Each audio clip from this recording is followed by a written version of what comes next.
Nah, ini kenapa ketika di sebelah sini demikian cepat, di sebelah sana berlarut-larut. Nah, ini kan tidak equal. Tidak equal tentu menimbulkan kecemburuan, tentu menimbulkan pertanyaan dan kekecewaan. Apakah seperti ini penerapan sistem hukum kita? Apakah ini dilakukan secara terstruktur pula? Apakah ini ada makna-makna simbolik, ada tujuan-tujuan tertentu di balik ini? Mereka bersinergi.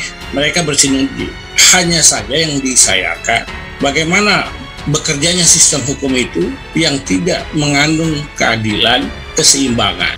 Bicara satu paket kasus ya. Paket ini kan sebetulnya berawal dari sikap politik rezim terhadap HRS.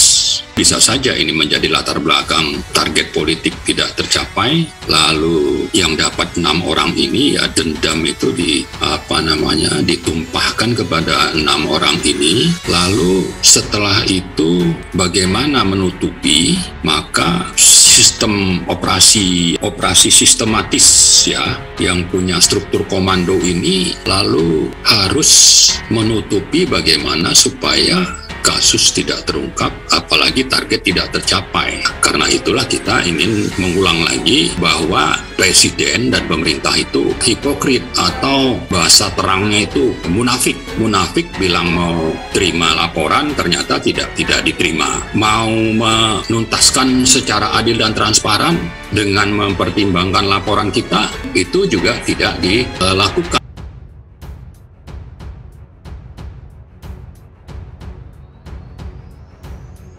Habib Rizik belak-belakan sebut tragedi KM50 didalangi seorang jenderal dan melibatkan Satgasus Polri. Habib Rizik Syihab kembali buka suara terkait tragedi KM50 yang menewaskan 6 laskar FPI di Tol Jakarta Cikampek.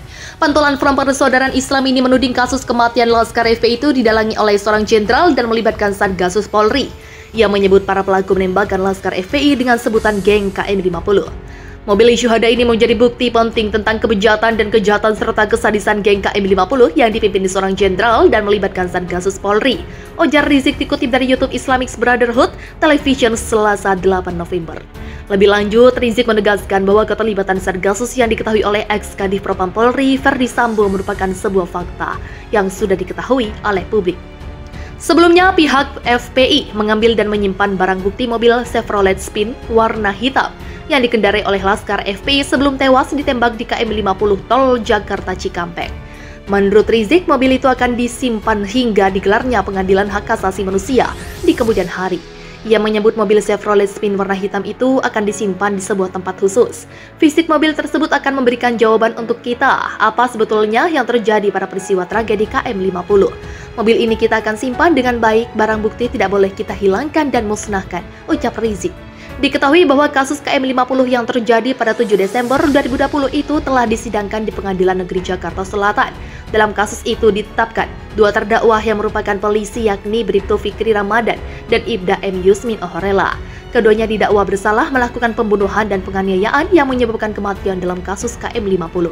Namun majelis hakim memvonis lepas kedua terdakwa tersebut. Dalam putusannya, hakim menilai bahwa Bribtu Fikri Ramadan dan Ibda M. Yusmin Ohorela terpaksa menembak laskar FPI karena untuk membela diri.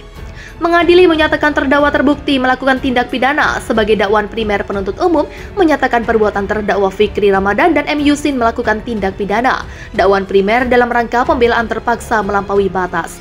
Menyatakan tidak dapat dijatuhi pidana karena alasan pembenaran dan pemaaf, kata Hakim Ketua Muhammad Arif Nuryanta, saat membacakan vonis di Pengadilan Negeri Jakarta Selatan, Jalan Ampera Raya, Jaksel, Jumat 18 Maret.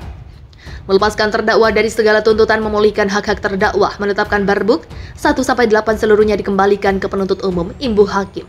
Tak puas dengan keputusan hakim tersebut, jaksa penuntut umum mengajukan kasasi ke Mahkamah Agung.